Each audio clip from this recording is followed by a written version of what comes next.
Hey friends, welcome back to Hot News. Hope you're enjoying your brand new 2019. I'm sure it's the same as 2018. It's literally only been a few hours, so like, what really has changed? Anyways, it's raining, so in case you hear some pitter patters, that's exactly what it is. Let's talk about hot news after I tell you that today's video is brought to you by UFD Deals. In case you don't know, UFD Deals is our very own website where we conglomerate the best tech deals that we can find around the internet, put it in all one spot, and so that you can check it out, find ways to save money on things that you want to buy whenever and wherever you're trying to buy your next computer upgrade. So if you're interested, check out the link in the video description. Head on over to UFD Deals. There's an affiliate kickback on the thing, so we make money, you guys save money. It's a win-win.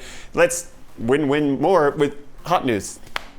Man, the new year's here and I'm not even any better at this transition thing. So let's talk about Nvidia being sued over crypto and how they suck at everything they did with crypto. So let's give you some backstory. In case you don't remember, graphics cards used to be priced about double what their MSRP was going for. That was, that was last year, at the beginning of last year. It's a long distant memory at this point.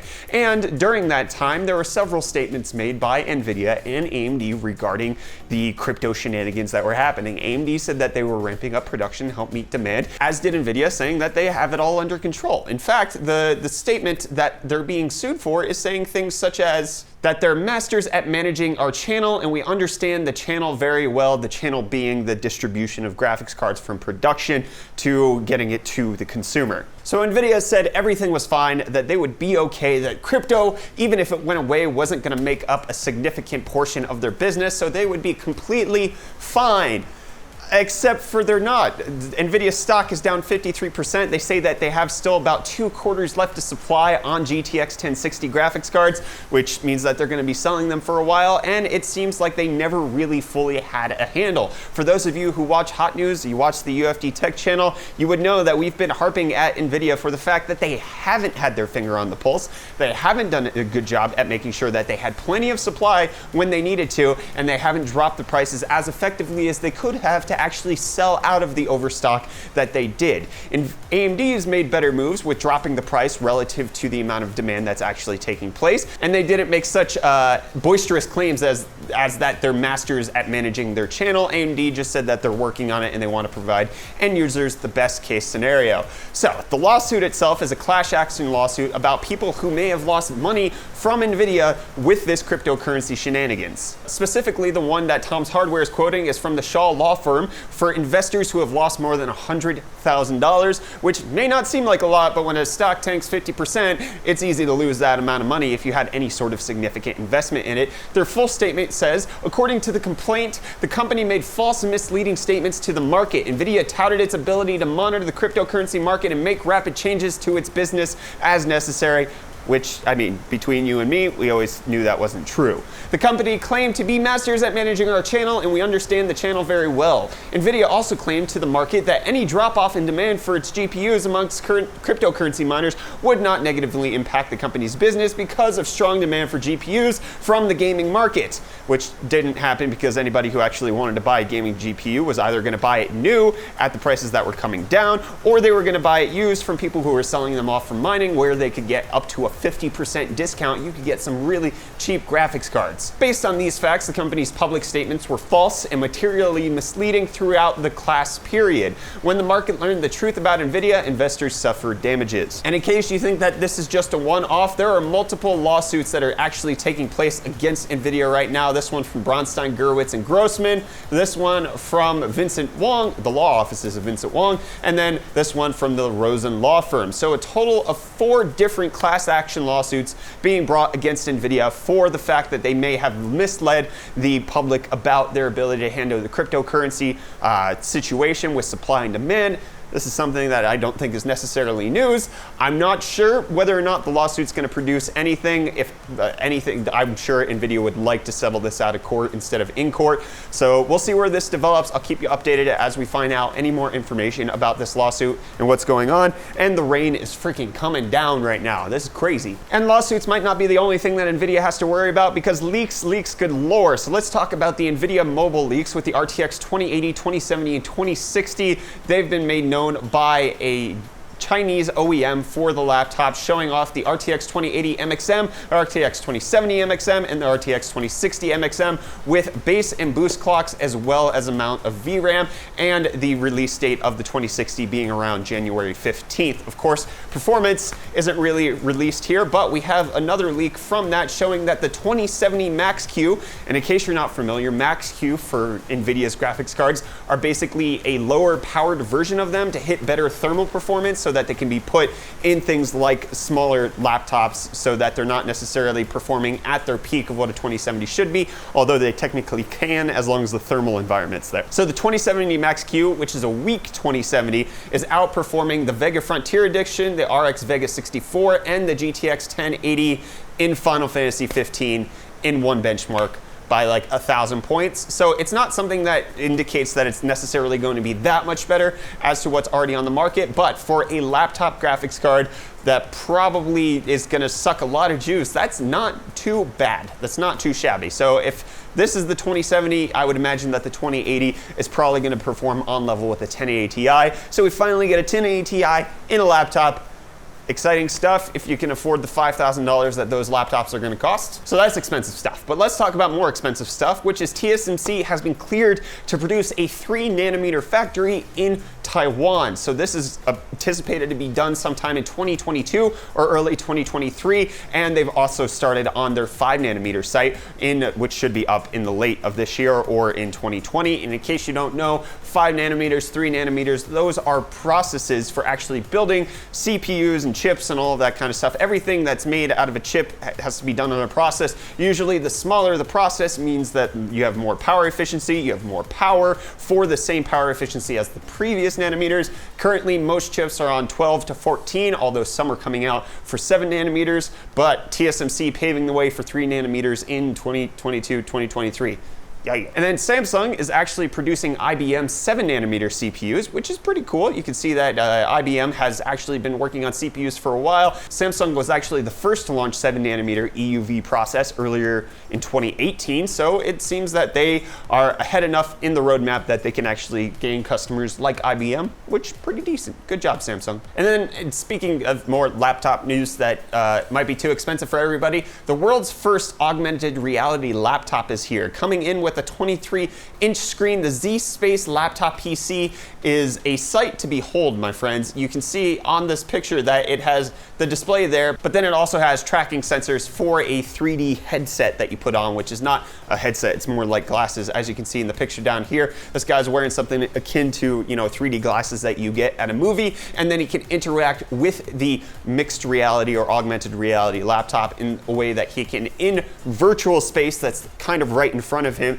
interact with objects that are on the screen. He mentions that he was able to inspect a butterfly. Obviously, with this being the first one, we are years away from this ever being something that's prevalent, but you can imagine that in schooling environments such as schools that you would actually be able to teach students about anatomy and physiology in a way that's more hands-on without actually having to provide some sort of physical specimen for them to work on. You could do actual dissections of frogs and cats and stuff like you would in anatomy and physiology classes without having to use carcasses of real animals. Kind of cool. Or you could just slap Reece in the face in virtual, pull his beard hairs out one by one. What's more violent, pulling out beard hairs or dissecting a cat? And while we might be years away from augmented reality laptops, we are also years away from Denuvo DRM ever being removed from video games. But there's a new video that came out on Christmas showing that Denuvo, which is a DRM, digital rights management software that's put in a lot of games, actually still continues to bog down games. We've seen a video like this before. This is just more evidence that the DRM only hurts actual customers as opposed to protecting against pirates, because pirates are going to download the cracked version of the game, which is going to run better. So actual customers are getting penalized for the fact that they're purchasing the game, which there's a whole argument about whether or not DRM actually helps any sort of sales numbers for video games. That argument goes back and forth every single day, but it's clear now that Denuvo it hurts video games. It's not a good thing. for that reason. And then more chips. We got more chips to talk about. The Kirin 990, which is the successor to the Kirin 970, which is in phones such as the Huawei Mate 20 Pro, which is built on 7 nanometers. It's akin to something like the A12 in the Apple phones. It looks like they're going to be producing it for next year's set of Huawei flagships, so we could expect it to be on 7 nanometers still, as was the Kirin 980. I said 970 earlier. I meant 980. And it looks like they might be on a 5G broadband setup, which, great. 5G, faster, 7 nanometer stuff, kind of cool. Just letting you guys know, basically.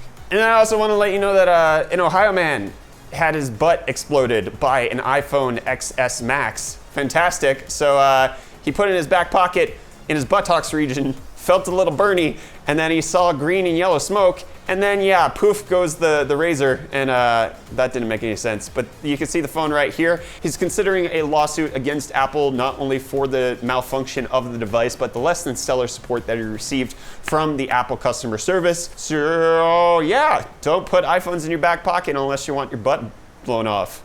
Don't put them in the front either. He's also claiming that he inhaled a lot of smoke. It could be that he, stabbed the phone and then it exploded, and he's just trying to do this for publicity, or it could be the fact that the iPhones are actually blowing up. So yeah, keep safe. Don't blow up your iPhone in your butt. And while that was a bizarre story, I have an even more bizarre one, and I'm not sure why I have this in hot news. I just thought it was kind of cool, sort of. I don't listen to her music, but Lady Gaga turned into a giant metal robot in Las Vegas, which sweet.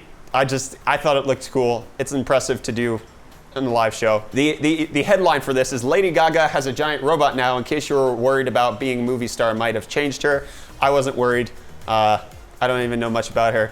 That's just kind of cool. And last weird story, I promise. The first scientist to ever genetically modify babies before they were born has now been arrested. Yes, my friends, you're hearing that right. Chinese scientist who allegedly created the first genetically engineered babies is being detained. There's a lot of backstory behind this. I'm going to try to keep it as brief as possible. So the scientists essentially used CRISPR technology to modify the genes of 2 twin girls to remove their chances of getting the HIV virus. It seems that the actual gene editing was successful. However, the way that he went about it was completely not okay by every regulatory board on the face of the planet, and everybody who, when they discovered this, was completely outraged because this was not done in standard laboratory proceedings. This was not done under the guise of a hospital. This was done by himself at some sort of lab that he had. It wasn't in connection to any university or any hospital that he was actually working at, and he kind of just did it on his own whim. Obviously, the fact that he's preventing babies from getting HIV is a good thing, but with the ethics and everything surrounding genetically modified babies not being fully discussed, yeah, nobody's happy about this. US scientists, Chinese scientists, nobody's been happy about it. He kind of violated a whole lot of ethical protocols, and so it seems that's the reason that he's been arrested. He's currently being held in the city of Shenzhen. If you do a little digging into the story, it does appear to be that there's not exactly evidence that he's done this. It's more just he published some reports that he has done this, and it's not really peer reviewed or anybody's confirmed that this has actually taken place. But if it has, it's definitely got the scientific community in an uproar, which obviously then just creates a whole slew of issues and complications around genetically modifying babies, because to do it to save them from a disease is one thing, but then when you start creating designer babies and you start creating babies who are basically of the bourgeoisie class, bourgeoisie? Bougie. Because once you start creating children who are just gifted because their parents are rich, and then they have super powers and super athletic ability and have the best traits possible because their parents could pay whatever they want to make sure that they're 6'10" and can dunk a basketball without lifting a finger. Why is that my example of what a preem child is? I don't know. Anyways, that's a whole ethical dilemma. It doesn't seem like people are really even ready to talk about it when we still got things like Big Chungus roaming around the internet. Anyways, I'm gonna wrap up hot news there. Let me know what you think about any of the stories that we discussed today down in the comments down below. Don't forget that this video is brought to you by UFD Deals. If you want to save money on tech products around the internet, check out UFD Deals first before you go purchasing willy-nilly. Hit the like button if you enjoyed the video. Get subscribed to stay up to date on all of our tech-related content. I'm Brett with the UFD Tech channel. Thank you so much for watching. I'll see your smiling faces again in the next video. Love you too.